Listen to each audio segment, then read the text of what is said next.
There we go.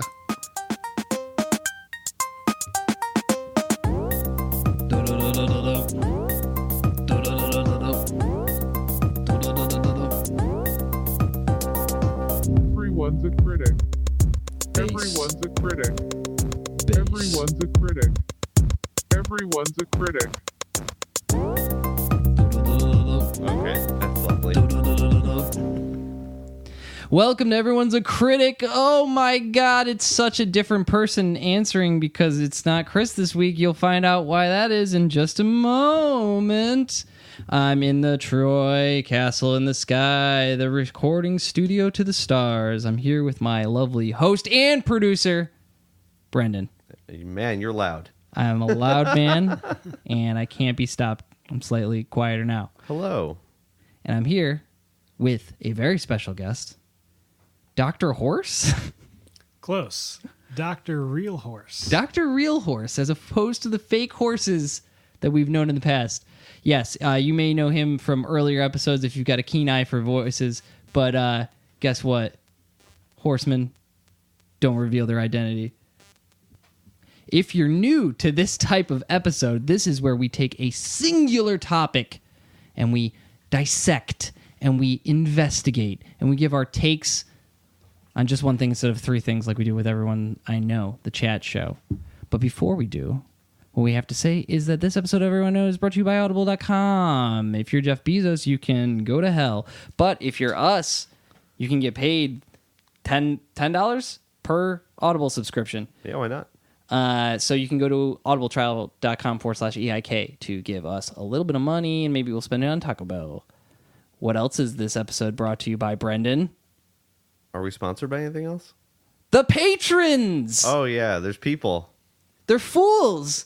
And they give us their money for nothing, for this stupid podcast. Do you want to say what Patreon? It's EIK, fellas? Nope. Everyone I Know. Everyone I know. You guys can't make up your mind. SEO is not our thing. Yeah, you can go to patreon.com/everyone I know, and you can get some cool stuff that we make there, and you can give us money and support the cast. Yeah, now I remember. Searching EIK Patreon does not work. Yeah, so don't do it. Don't be a narc. Anyway, this week we are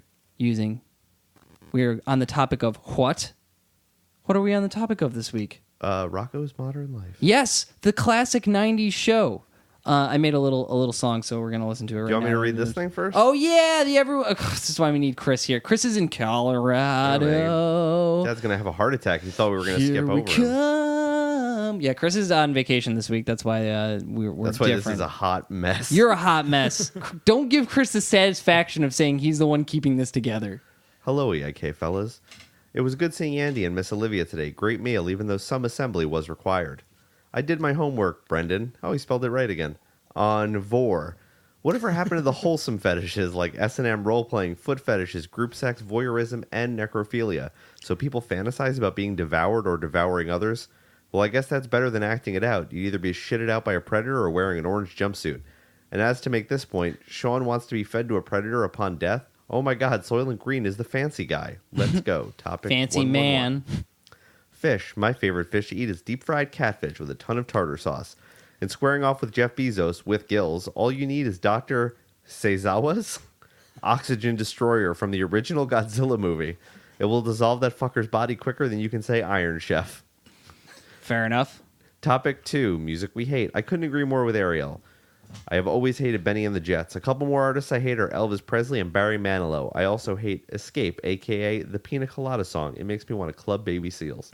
Topic 3. To love a clown. I hate clowns, period. Chris and Andy, you know you have clown in your DNA. We do. We have an uncle who's a clown. I'm happy to report that it's not from the power side of the family. We carry violence and alcoholism, but no clowns.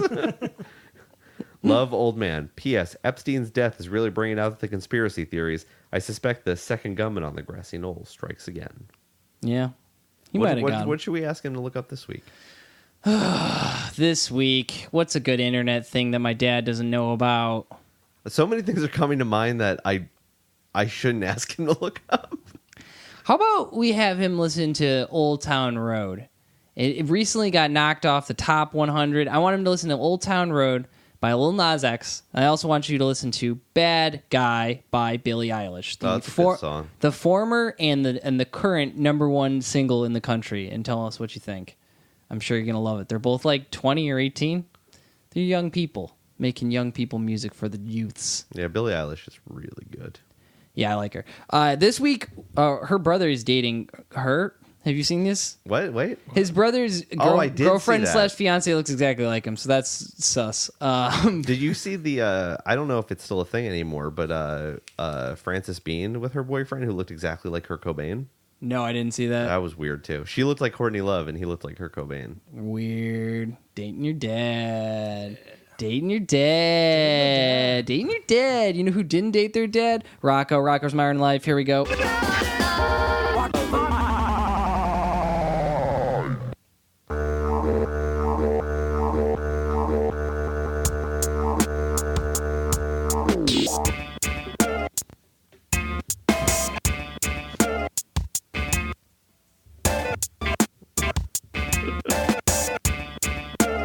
I swear to God with these cables.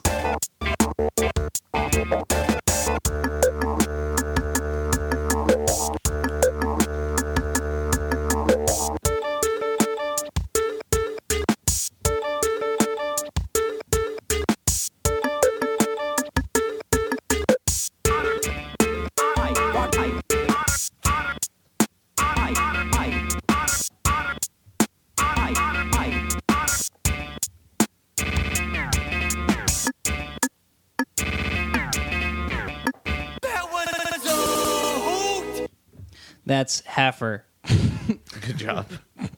All right, so we watched the recent new Netflix original 45-minute movie reboot. Yep. I watched it an hour ago. You watched it an hour ago, so you're fresh. Very cool. I'm fresh. Just watched it. Okay, let's get the cards on the table. Who is a Rocko stan? Who is a forbidden Rocko love? What do we got? Did you listen to Rocko when you were a kid? Or watch Rocko? This is Modern Life? Did I listen to Rocko? Did you listen to it while you watched it with your eyes? I definitely watched Rocko's Modern Life, but I was never like a big Rocko's Modern Life fan. You didn't stan it? Like Eminem's song, The Stan?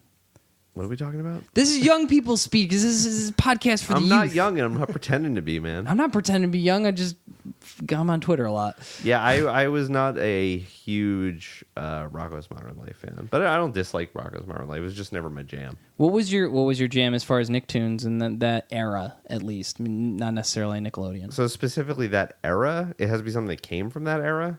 Yeah. I mean, late 90s, early 2000s. Well, the thing is that I'm 36. Okay, I get it. So I was All right, in high school by then. So that's part of the reason that a lot of these shows kind of missed me. So you watch like Speed Racer and like the train movie where the train's coming at the audience and everyone got scared.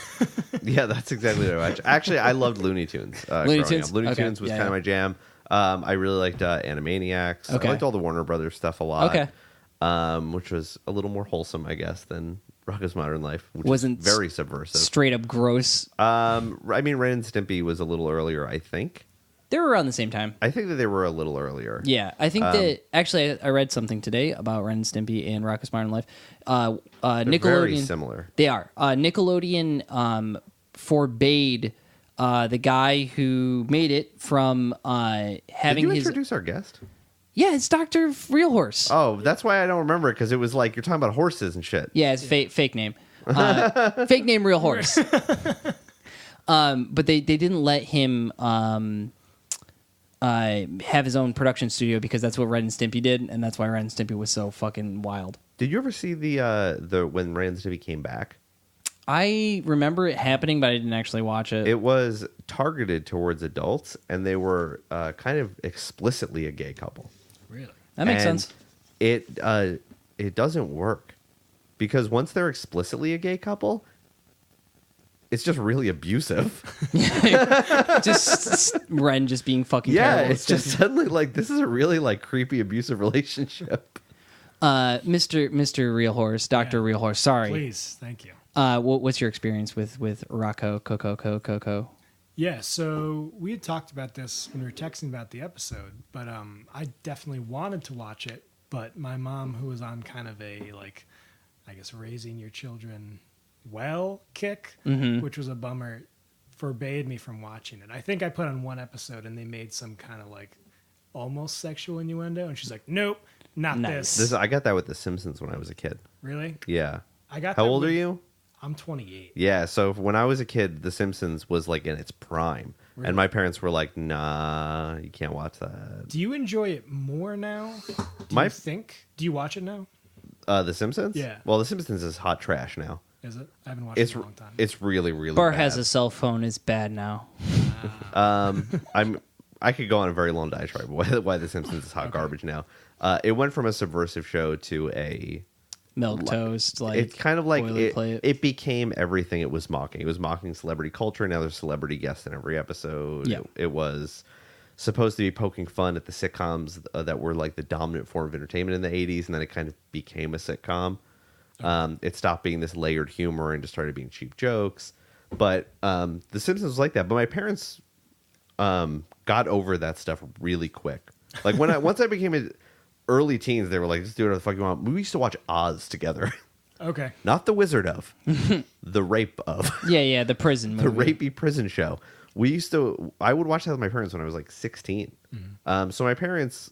And they're like, don't ever smoke weed. No, they were literally... This'll They happen. would tell my little sister, go in your room, we're going to watch Oz. And then we would watch Oz. She wasn't allowed to. But my parents like got over that stuff super, super quick. But when I was a kid, the two shows that I always remember they told me I wasn't allowed to watch was In Living Color and That's an adult show for adults. an adult show for adults with Fire Marshal Bill in it, and The Simpsons.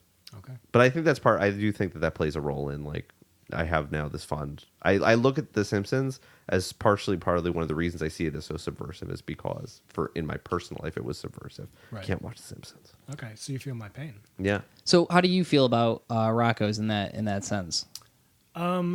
Does it feel like a doo-doo naughty caca show?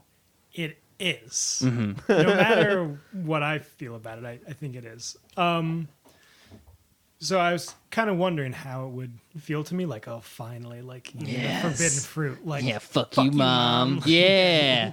15 years in the future, now I got my hands on it, using the Netflix account we all share and pay for on a monthly Oh, basis. dude, you got to clear your history, else she's gonna know. Yeah, she's going to come for me. It's like TV7, Yeah. which actually was kind of interesting that it still carried that rating.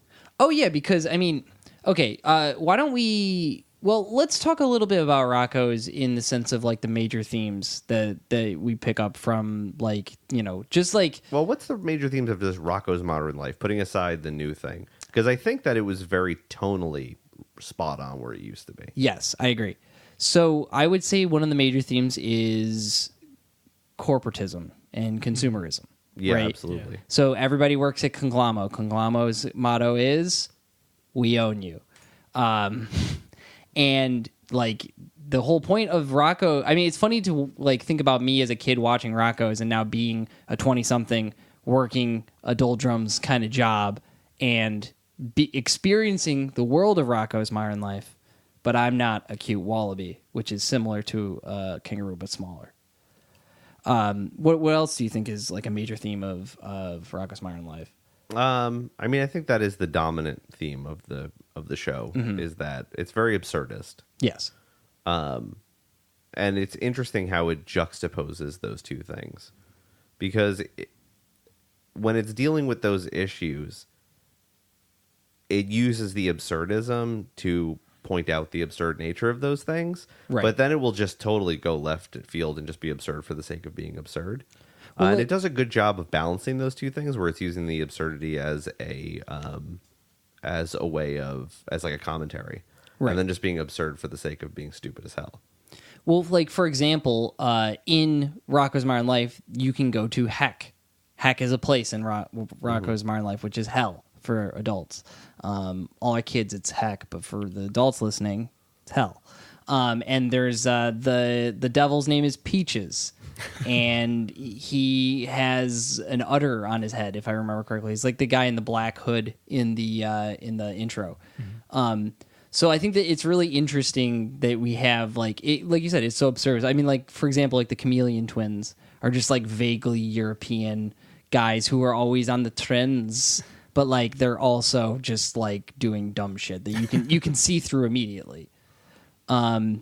Okay, let's talk about the new Rocko's Modern Life. Well, before we get to that, there's one more thing Okay, go about ahead. this Rocko's Modern Life in general I want to talk about, which is I think we should talk a little bit about the children's entertainment era from which it came. Okay, so you're talking the Ren and Stimpy area. I'm talking about like that, like 90s, mid 90s, like late 90s, Yeah. because there was a lot of weird shit that came out around that time. Oh yeah, And obviously, the closest analog to Rocko's Modern Life is obviously Ren and Stimpy. yes.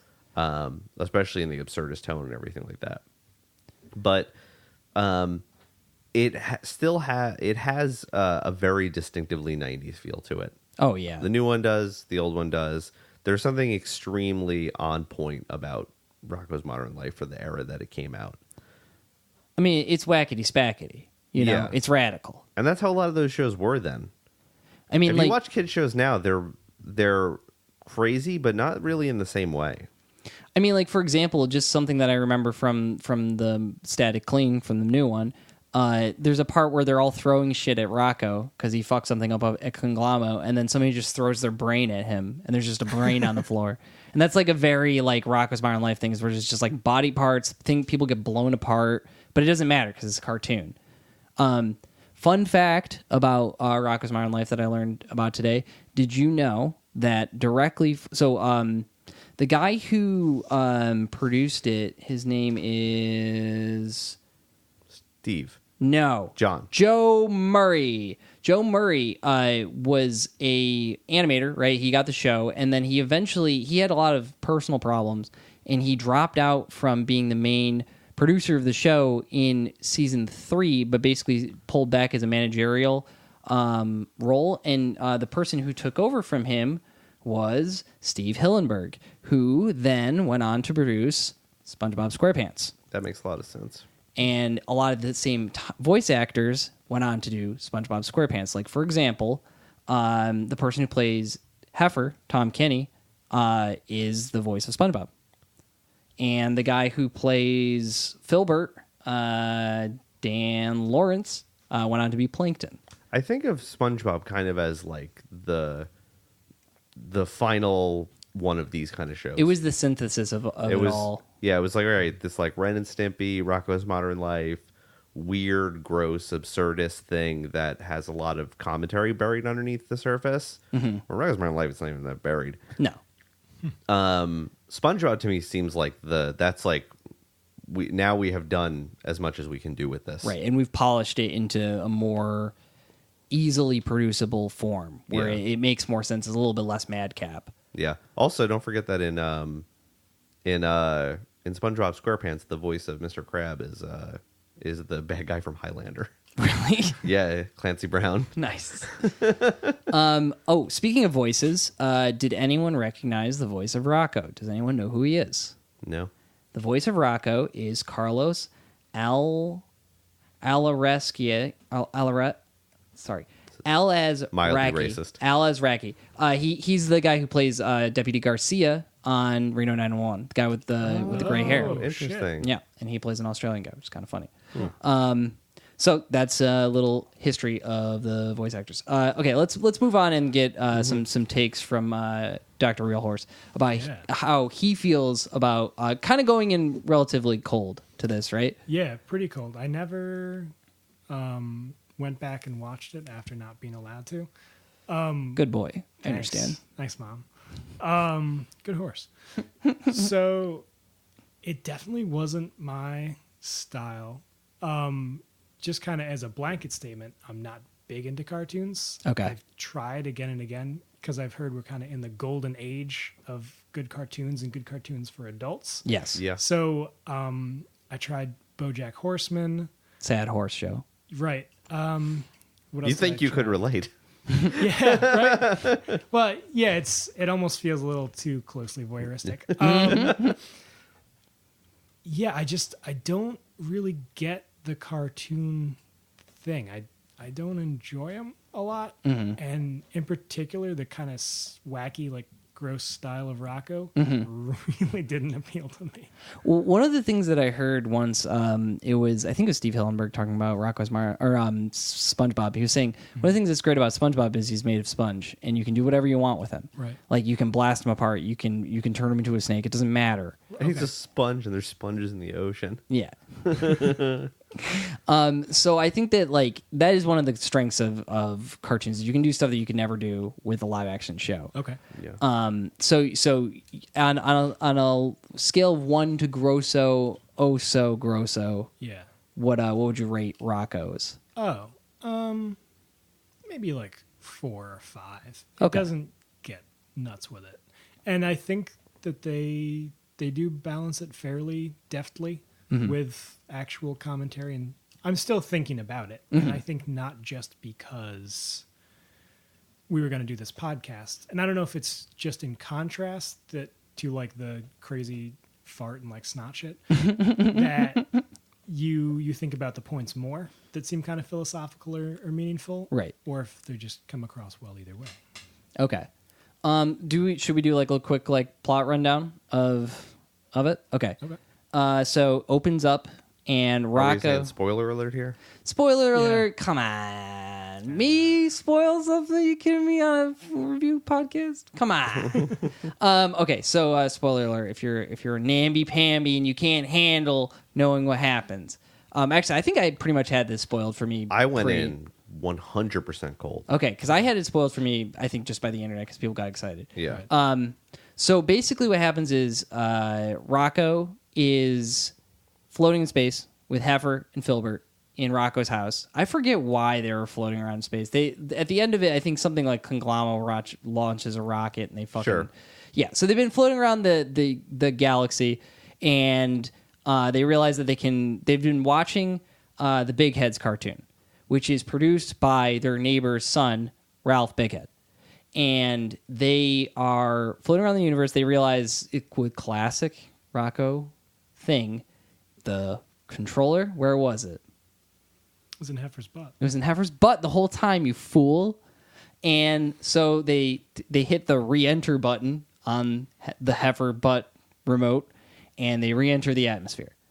Then they go back, and they're now in formerly the modern world of the 90s, and oh boy, they're in the modern world of the 2010s. From there, I feel like I'm telling you guys a story. This is kind of nice. I like being told a story. From there, they have to reintegrate into the modern world that we find ourselves in, going to such cultural signifying places like Buzzbucks, which is Starbucks. They get the O phone, which is the iPhone. They also, did you guys notice on the wall during the O phone sketch that it was the iWatch, the O watch, and it just says O watch, look like a tool. No.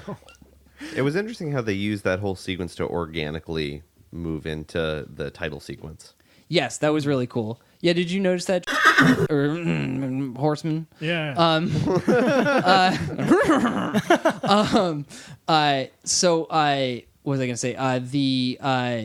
The part where Filbert takes the energy drink and then the giant hand comes out and flicks him. That's the opening to the original series. Okay, no, that was lost on me. Okay, so when they went into that, they had like a reintegration. What were some of the things that they did differently? Like they had, I don't know the original well enough to know that. I just knew that was the title sequence. they had like the hammers coming down. I think Peaches was still there. The devil They guy. had like a phone pop up out of the ground. Yeah, there's a lot of phone stuff. But it was interesting because the original title sequence, as I recall, is just like, here's all these crazy modern things, and he gets confused, like looking at all of them, and it's overwhelming how much information there is. And then it's just the same thing. Right. But with just different context. Yeah. Okay, so then they basically Rocko re-enters, his house lands. There's a brief cameo by the recycle guy. Do you remember that episode? RECYCLE, recycle, CONSERV, conserve. Anyway, that's a comment on eco problems with corporations because Mr. Bighead, the pit boss of Conglomero, loves to pollute. Anyway, so they basically Rocko gets in. He's like, okay, well, I can't wait to watch some fatheads because I love the fatheads, and my tape broke in space. And Miss Bighead, his next door neighbor, says, "Honey, Fatheads has been off TV for forever. There's not even reruns." And then he realized he loses his goddamn millennial mind, and he demands a reboot of the Fatheads. And then that basically sets up the plot of the movie, is that they're going to go then find Ralph and get the Fatheads rebooted. So what did you guys think about their comment on nostalgia and reboots and that kind of thing? Because obviously that's like a front-facing mirror to this thing, because obviously this is a reboot and it is nostalgia. The whole thing was self-aware almost constantly the whole time, and a lot of times tongue-in-cheek. This is a thing now. We're seeing more and more of this of like rebooted media that is a commentary on like rebooted media. The Twin Peaks third season was the same thing. It was 100% a commentary on why we shouldn't have made a Twin Peaks third season. And now Kevin Smith has the Jay and Silent Bob Get Rebooted coming out. Oh, nice. Which is about Jay and Silent Bob going on a cross-country road trip to stop a Blunt Man and Chronic reboot movie. So it's the plot of Jay and Silent Bob Strikes Back rebooted. Nice. With all the same plot points. Very nice. So I imagine that's going to hit a lot of the same notes that this hit. What do you guys feel? Let's just digress for a minute. What do you guys feel about reboots in general? Do you think they're a good thing or a bad thing for culture and media? Well, do we look at like a reboot and a continuation differently? That is okay. So actually, I did write this down. So there's a million different reboots that I wrote down. But one of the things is, so you have certain things that are rebooted, maybe from TV into a movie, which is kind of what this is, or from movie into a TV show. And then you have like a reboot that's just a straight up reboot, new characters, same plot line. And then you have a continuation, which this is. So this is basically from TV to a movie, more or less, and then also a continuation. Yeah. And then it's there's only 45 minutes, though. I mean. Yeah. It's a feature. Yeah. So what do you guys think about those? Do you think they're generally positive? Do you think they're good? Do you think they're... Chris, I believe, would say that they're destroying the media landscape. Oh, I wish I was here to yell. Like Chris was here for me to argue with him about that. I mean, I can do it for you. I think that there is definitely a shortage of original movies and TV shows nowadays. I went through a list of a bunch of different TV shows and movies that have been rebooted, and I not only did I just vaguely remember hearing them announced, but like half of them I was like, I never even tried to watch them. There have been some successful ones, right? Especially absolutely. Movies that they took from like really old movies, like 30s, 40s, and made Oh, a yeah. modern Ocean's version. 11. Is that a reboot, really? Yeah. Oh, Wow. When was the interesting. original? I think that's Frank Sinatra. Like that's like a Rat Pack movie or something like that. Oh, shit. I could be wrong, but yeah, I'm pretty sure. The Thing. The Thing is a reboot? Yep. Okay. The Thing is a remake of an old movie. A lot of sci-fi. I think Close Yeah. Encounters is a reboot. Day of the Dead or Dawn of the Dead. Oh yeah, they did remake it. It sucked. Yeah. I think that the art of storytelling has always had as a fundamental part of it the retelling of old stories in different ways. Yes. This is not new. A lot of Shakespeare stuff these were stories other people had written, and these were his interpretations of those stories. Mm-hmm. This was a common thing for playwrights, for story writers.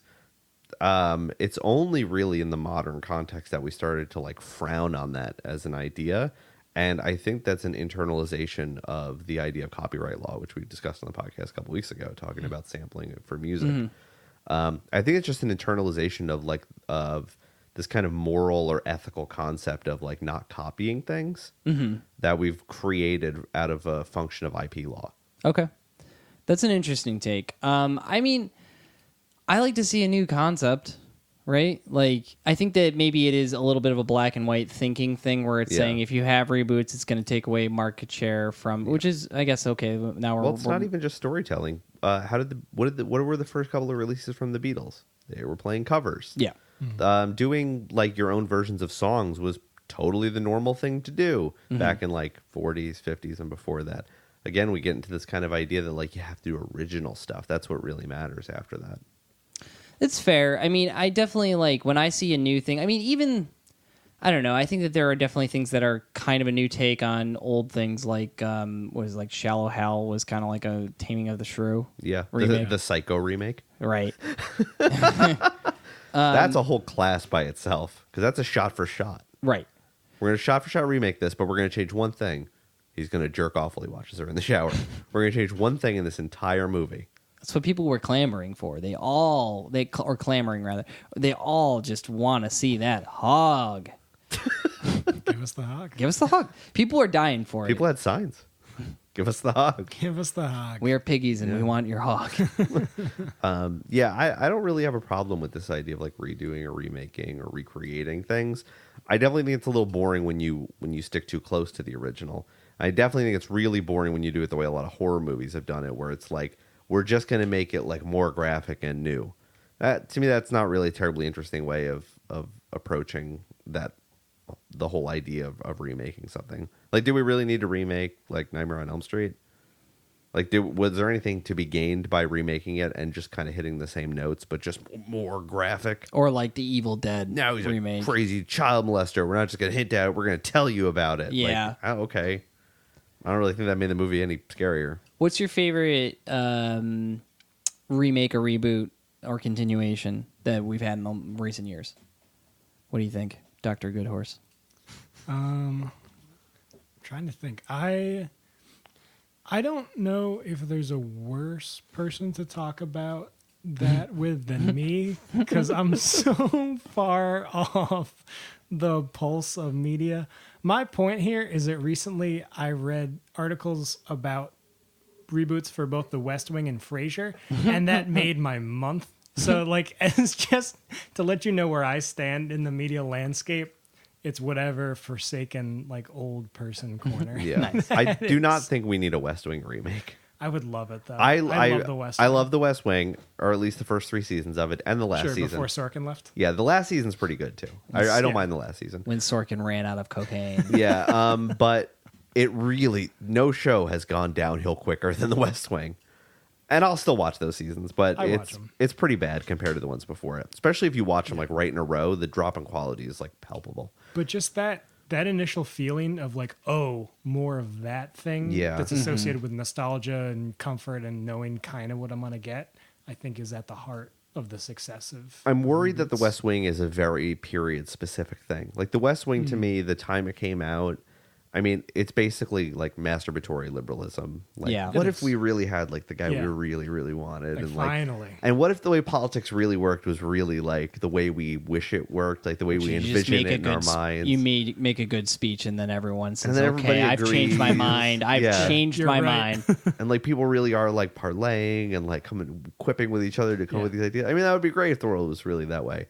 But it's not. And I think that part of the evidence for why the way that show worked, why that show works so well as period specific is Sorkin's show after that, or at least a couple of Newsroom. shows later. Newsroom. No, the Newsroom. Sorry, that sucked. I liked some of Newsroom. I watched the whole thing. There's positive parts about it. I thought the second season in particular was cool, but none of it felt real. It internally didn't feel real the way The West Wing does. Like you buy that all the characters in The West Wing occupy that world, but in the Newsroom it felt very forced. I think partially because they were rehashing real world stories and kind of being like, imagine if the media got it right. This is what it would have looked like, and it kind of made the masturbatory liberalism be a little too like on the nose. Where The West Wing, I think that it gets away with it a little bit. Okay. But I'm worried that you bring back The West Wing, it's going to feel like the Newsroom more than it's going to feel like The West Wing. Okay, trying to keep something going that doesn't really have any life Yeah. left in it. Yeah, I just would rather rewatch The West Wing. But I wouldn't I mean, there have been shows that are hitting some of the same notes that are similar stories, but Veep is more comedy oriented. Right. Yeah, I love Veep. But, and obviously House of Cards, the Right. gritty remake of, Of West West Wing. Featuring with such realism, just have a real pedophile in there. Are they talking about doing a remake, or are they talking about doing here's all the characters like 15 years later and what they're doing? I don't know. I don't. That I would be a little more interested in, actually. A continuation, rather. Yeah. I think that was the idea, to have one of that crew be the next president. Yeah. And I think it was going to be Joe who was Rogan. Who was the speechwriter who came in late in the series? Dr. Speech. The guy that Dr. replaced Speech. Rob Lowe. Yeah, the guy that replaced Sam. Yeah, I don't remember his Whatever name. was. They were thinking he would be the next president, or maybe it was Sam would be the next president and take over in his presidency. Sam Yeah. Speeches. It was a good show. Sam Never Speech watched easy. these shows. What's the Frasier idea? I mean, they're probably going to have the original cast for that. I Kelsey think- Grammer. The same thing, just a continuation, because Frasier on purpose kind of ends on a new beginnings note. He goes to a new city on a whim. and Okay. that's it. It leaves you on the Yeah. plane. But they I don't think you still could- have tossed salad and scrambled eggs there. You can't remake think that- Frasier.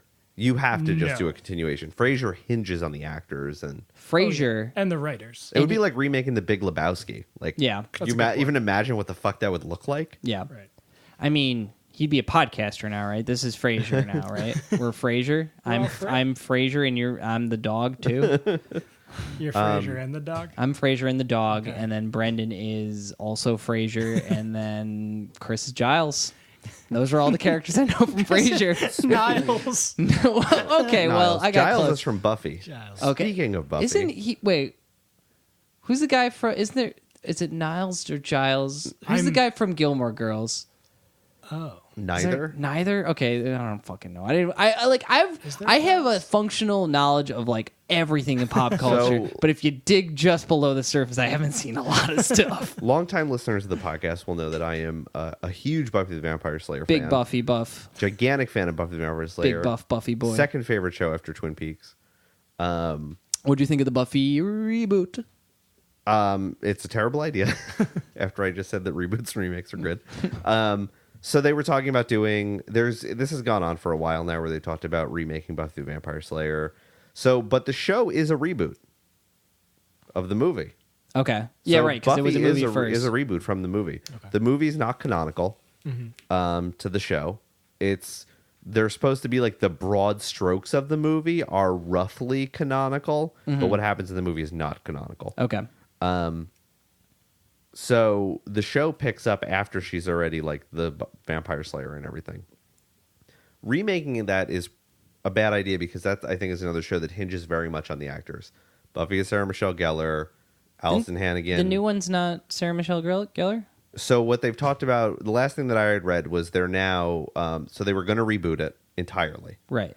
And then people got like, that seems like a bad idea. So they've talked about, what if we just did another story in the same universe? Like a different vampire slayer, But doing her what's thing. what's the fucking thrilling adventures of Buffy? That's not a remake. I don't even know what that is. It's on Netflix, bro. Oh no, that's Sabrina. Fuck. Yeah, that's totally different. They're the same show. They're so not. Buffy is a vampire slayer and Sabrina is a teenage witch and they're best friends. There's teenage witches in Buffy the Vampire Slayer.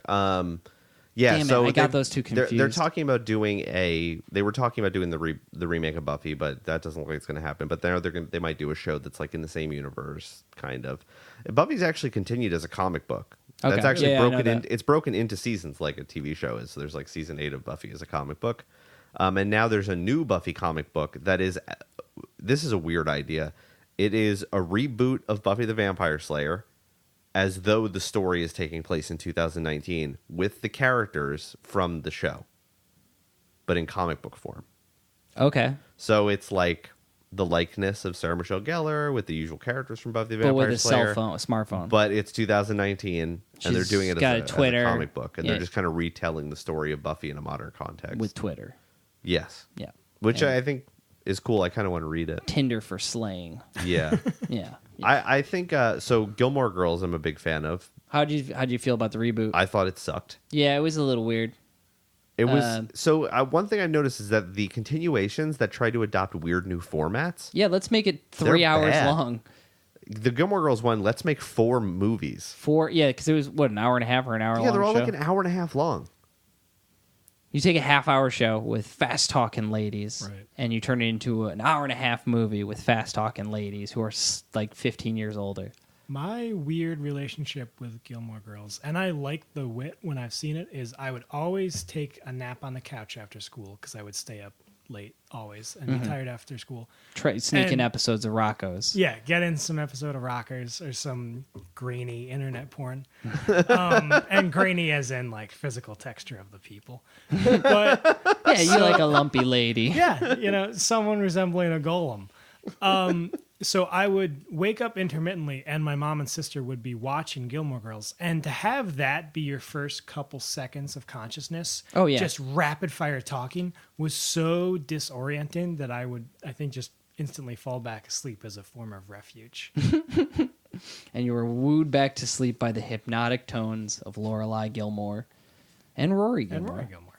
whose also name is Lorelai. I liked the grandfather a lot. He always struck me as... He did. Yeah, they handled that part of the new one was handled really well. Well, at least they didn't like Star Wars CG face him. Yeah, that would have been terrible. It's like we've gone one step further than CG, and we've actually robbed his grave and put his bones, and we're doing the marionette thing. Yeah, it was. So I love Gilmore Girls, so I was happy to see more of it. But the funny part is, the worst part about Gilmore Girls is that Rory kind of becomes a piece of shit the more the show goes on. Yeah. And in this, she's like a real piece of shit. Really? Yeah. Yeah, I so forget- it's kind of weird that they didn't fix that big problem with where the show went.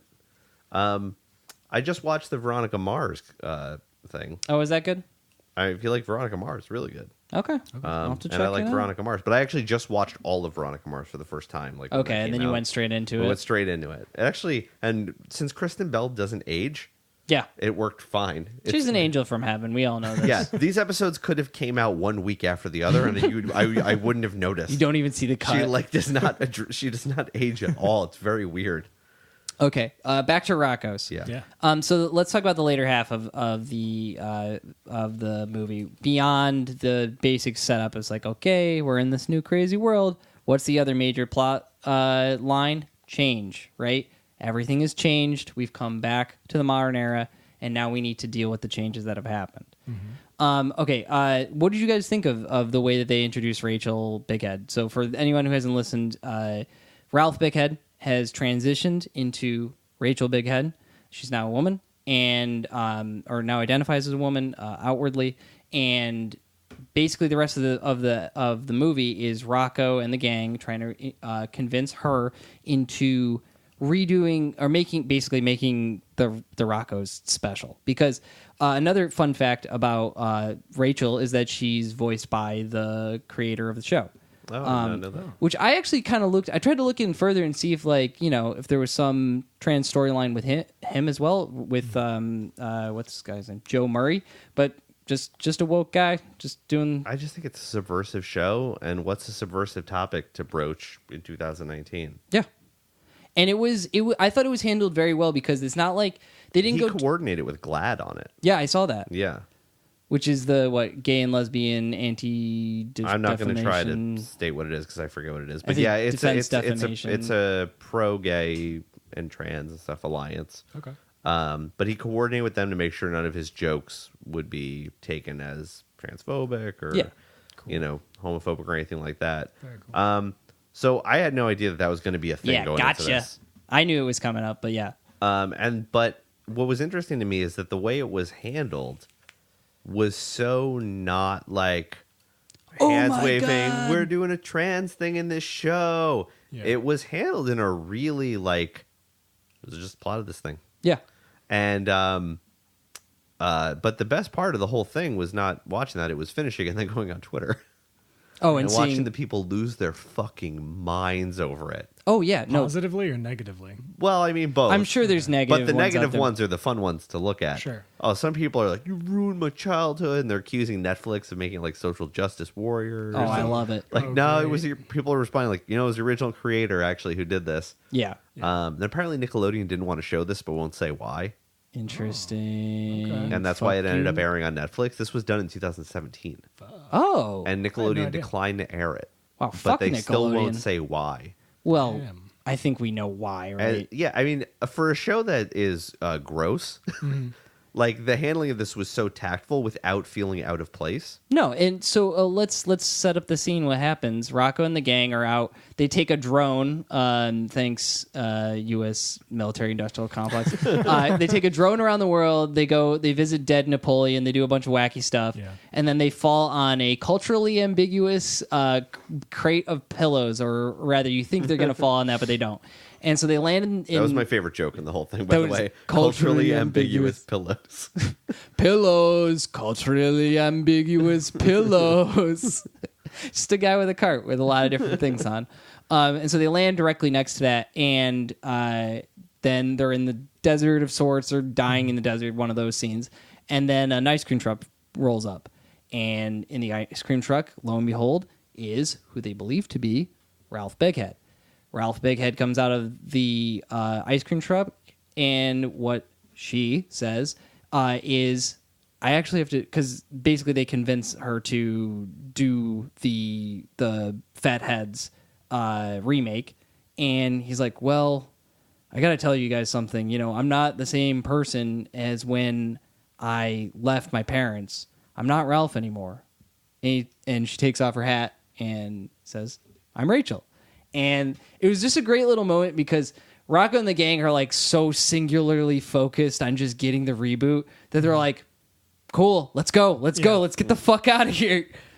So I thought that was really nice. And then like the scene where Rachel confronts her dad about being trans, and like her dad's like, no, and she's like, yes. He's like, no. He's like, he's like, no. She's like, yes. I thought that was just a very cute like way to do it, where it's like, obviously like Mr. Bighead is not supposed to be the wokest fella on the block. Yeah. And he'd be the one who's going to have a problem with it. Obviously, Mrs. Bighead is totally into it and gets Rachel some new shoes. Yeah. And Mr. Bighead is struggling with it. He's going to lose his home because he fucked up Conglomero Corp or whatever. And then like, it's just funny that that's the way, like that's the conflict there is that Mr. Bighead is like, no. And Rachel's just like, yeah, come on. What are you going to do about it? I think that the way that a lot of cultural conservatives complain about the way the trans issues and even gay issues are handled in a lot of media is they complain that it's like virtue signaling, and it's used to say like, oh, look how cool we are. We have the trans character, and it's kind of pandering. And their argument is always like, well, you can't be subversive anymore. I mean, they wouldn't use the word subversive because they're stupid. Yeah, you can't be mean to people anymore. that you can't. That all these things are treated with such kid gloves and such, and at the same time are so heavy handed. Yeah. That it makes the media dishonest and not fun to watch. Right. And this really proved them wrong, because the show is still subversive. Yes. It doesn't become this is a very special episode of Rocko's Modern Life. It doesn't become like that. It stays tonally the same way that it was. And it doesn't resort to cheap jokes in order to get past the issue. And it doesn't preach at you at all about it. No. It just handles it as the way that show would if this was a thing in the world that was non-controversial. Right. It's almost as if like, heifer, it's like I don't know, you guys aren't super versed in Rocko's, but heifer is a steer raised by wolves. And there's a whole couple episodes. That's why there was a ghost wolf. That was his dead grandpa. Okay. And if you notice, dead grandpa never comes around to the change, and fuck you, you're dead. So I thought that was interesting. But yeah, there's a whole episode of heifer not being accepted by his folks and then becoming accepted by his folks who are wolves and want to eat him. Isn't there an episode where Mr. Bighead is like a clown? Yeah. And he is in the closet about being a clown, but it's like socially unacceptable to be one, so he has to hide it. They've always been doing these kind of things where it's like a kind of a safer societal issue to talk to, where you can kind of spread it out and talk about something else. Yeah. I mean, they're explicit on certain things like the eco stuff, eco conservative stuff that I talked about with Bighead dumping his trash into space was what he wanted to do, And another thing that a little callback to the show where they're in space and they're re-entering Earth and it's just trash everywhere in the atmosphere. But like they've always been doing these things. I think it's just now it's 2019 and this is what we're talking about now. And these people are getting more visibility. And so that you have a show like this with more visibility on it, which I think is cool. I think the thing is that the way that they handled like Mr. Bighead's reaction to it is there's a lot of cheap jokes you can go for that are just kind of boring physically based jokes about it, like, oh, well, you look this way and whatever, and they don't end up really resorting into that. They kind of distill his reaction to the essence of what the opposition actually is, which is being uncomfortable with things not being the way they were. Right. It's just change. Yeah. It's not. Bighead's not saying anything transphobic besides saying that he doesn't have a daughter. Yeah, he just doesn't like that it's different. Right. And I like that the ultimatum that was brought against Bighead was that he would lose his life. Like his livelihood, rather. If he didn't just wise up and get over it and just live his life. Because he was going to lose his house, he's going to lose his job, and then ultimately loses his daughter and his family. Yeah. And then the winds of change come. Winds of change. How did you feel about that completely out of left field character introduce with the winds of change, Dr. Goodhorse? I liked it. It made a good point. The winds, that is, like, just gotta accept the change. But I like how they immediately undercut it and didn't let it get too philosophical. Mm-hmm. Like the literal blowhard is about to go on some big thing, and then they cut him right off. And it's really just that simple. Life is constantly in flux. Accept the change. You don't have to intellectualize it any more than that. It's simply what it is. Accept it. Live as best you can. Right. And because the way that they undercut him, the winds of change, is they're like, all right, now blow us to the fucking premiere. We don't have time for this. Yeah. And the simplicity with which Rocko accepts it in the end. Yes. Really, I think was great. It's just like, no, I don't like this. This is different and I don't like it. Okay, yeah, but that's just the way it is and things are going to change and that's just life. Okay. And everyone's like, come on, Rocko. Yeah, because it's not a big deal. It's just the way things are. Well, and I think that ultimately goes after this, like, conservative or, like, just, like, dominant form of thought around these issues that, like, I have to understand them. I just don't understand them, and I have to understand them. And the ultimate message of that is it's not for you to understand. You just need to not make a fucking scene about it. And you just need to live your life, because if you don't, you're going to become alone and with no house like Bighead. Yeah. That's what makes the people on Twitter that are so upset about the show even funnier. Like, this show is literally about what's wrong with you. Yes. They like very on the nose too. It's about somebody who their childhood favorite thing comes back and they don't like different. It's slightly different and they don't like it and can't accept it. But they're being like Rocko at that point. For that's many of the characters in the episode, they accept a lot of the changes. Like him and Heifer love the Barbucks? Yeah, Buzzbucks. Buzzbucks. And the O-Phone, they love all that shit. Right, Heifer and Filbert. But then the second the new Fatheads comes out, Rocco's favorite thing and like his quest for the whole movie, that's the hardest for him to accept because it's the most personal and the most relatable, and that's what it is for these people on Twitter. Their childhood nostalgic memory, and having that being even a little bit different is disorienting and not the comfort they thought was coming. And that's what Rocko gets like fired up about. He's not upset about Rachel transitioning. Not at all. He's upset about the fact that Rachel put a new character in the Bighead or the Fatheads show, the baby Fathead. And if you guys notice, I don't know if this was me. I don't know if I'm ever smart. I'm not a smart man. Okay. Especially when it comes to media. I'm pretty much a drooling fool, and I will accept anything, and I never have a critical eye. But I did notice that what brings the Fathead or the Bighead family back together at the end, what gets Mr. Bighead back with Rachel, is the appeal to nostalgia. Yeah. Because the whole memory that they keep calling back to with Rachel was Rachel as a baby biting Mr. Bighead's eye, and he says, "Oh, he hurt my retina or whatever. And then at the end, that memory is mirrored in the Fathead show because obviously the Fathead show is a mirror of Bighead's family, and the baby doing that to Mr. Fathead brings Mr. Bighead together with Rachel. Did I get all the names right there?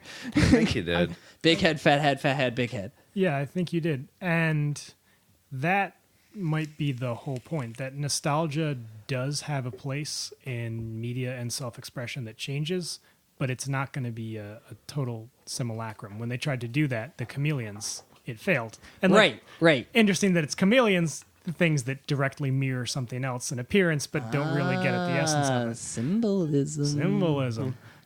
Saying that something can still appeal to nostalgia and bring back those feelings that really move you, but it's going to be in a different appearance. It's going to have changed necessarily. You're moving through a lens because change has to happen. Of course. Yeah. I really enjoyed the computer-generated Fatheads show where they had the whole like army of worms like computer animating in like just sweatshop conditions. Right. Monkeys of the typewriter. Yeah. Making Shakespeare. And then they all just get pushed out the window because it's fucking Rocko's Modern Life. Yeah. That's why the boss has 1 million jars of boogers, because it's Rocko's Modern Life. I'm very excited to watch the Invader Zim one now. I know. I never watched a ton of Invader Zim, but I did enjoy how fucking crazy it was. It really holds up. Yeah. Yeah, if you go back and watch it, it really holds up. Damn. Perhaps it will be a future Everyone's a Critic episode. Maybe. That was a show way ahead of its time. Yes, it was. All right. Any final thoughts on Rocko's? Dibbity boppity bibbity boppity bibbity bop. I don't think so. I think we covered it pretty good. I have one thing to say. Yeah. That was a hoot!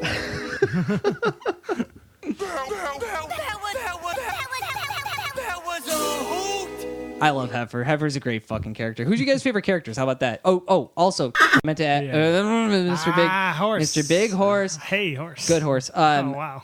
I want to ask you who your favorite character from Rocko's was. Or rather, what did you think of a really, really big man and his nipples of the future? That was good. I liked the nipples. I think maybe Can we just isolate that sound? Yeah, absolutely. That'll be a great soundbite for future ones. I like the nipples. I think maybe just based on voice, I love those chameleons. They're just two wacky guys. They're funny. I like what they're about. They're just about trends, you know? So remakes of trends. They're like quietly like German or something like that. Swedish. Yeah. They're just the trendy Europeans. They're always on the cutting edge. They were good comic relief for me. I like them. Who's your favorite character, Brennan? I think Mrs. Fathead. Mrs. Fathead. Yeah. Honey. Yeah, I think maybe it's because I'm from downstate New York, but there's something about her that speaks to me. She feels like a neighbor I could have had. Did you ever see the episode in the original series where Rocko gets a job at a call center, and it's supposed to be like a 900 number hotline, and on the wall it says like, be hot, be naughty, be courteous. Anyway, Rocko gets Mrs. Bighead up on the phone, and like he's like, oh baby, you're so hot. And that's fucking Rocko's. Like, you're making adult ass jokes for kids, but they don't get them. But then they get them later, and then whatever. Everyone's cool. Everyone's cool. I think my favorite character is, I like Filbert. I don't think he was featured quite as much as he should have been in this. He didn't do any like I'm nauseous. That was like my favorite thing back in the day.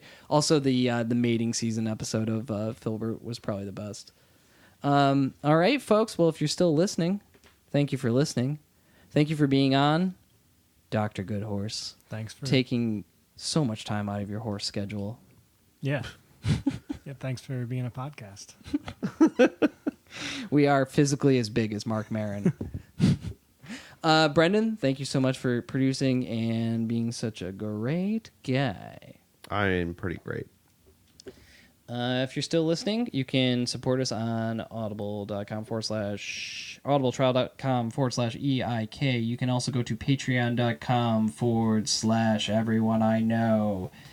And if if you're wondering, be nice.